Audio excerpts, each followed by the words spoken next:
We do expect that President Xi's visit to UN will be a major event for the international community and for the United Nations.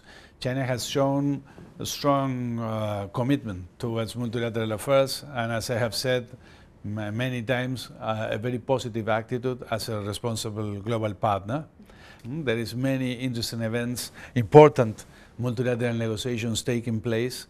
The adoption of the Sustainable Development Goals, or so-called post-2015 development agenda by UN, that will be part of the negotiations for the General Assembly from September onwards. There is also a very important negotiation in Paris on climate change towards the end of the year. And there is ongoing negotiations on the different regional trade agreements, including the Trans-Pacific Partnership Agreement and other similar initiatives mobilized by different countries.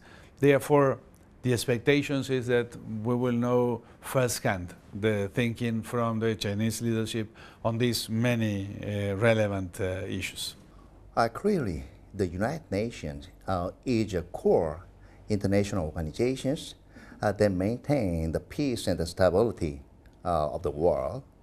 And in many times, it also mediate the regional conflict and help for the people that is suffered from the failed state and also supported the operations of the reconstruction of some of the state or some of the system.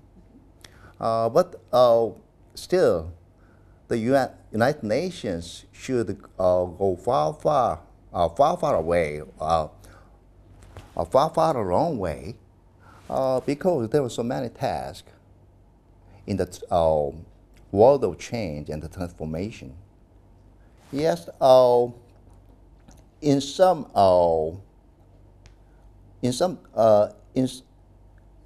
that concern, the Chinese policy is one route, one belt, one route, is very fit with the new concept for the global networking.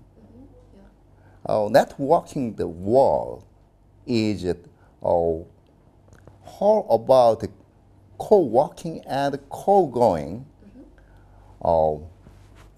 among the sovereign state and non-state actors and some of the civil society of the specific member countries.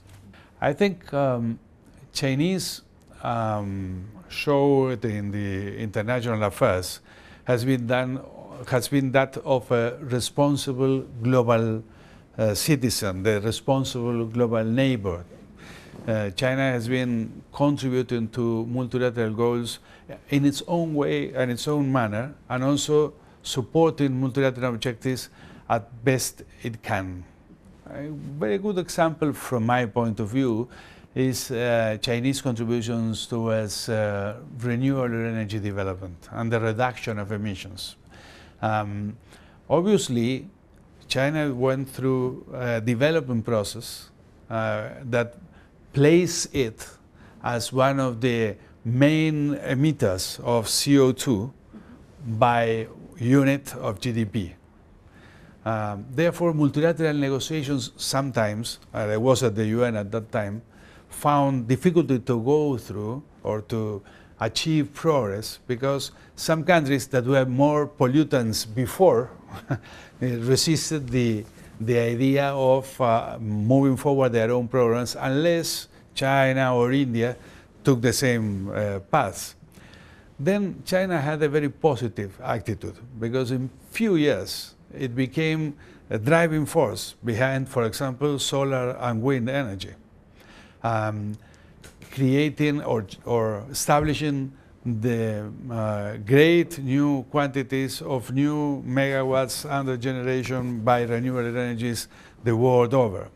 And I am aware also about the efforts of the Chinese authorities to adopt mechanisms to limit emissions in the near future, perhaps with a trading system as those which are already in practice in other regions of the world like Europe.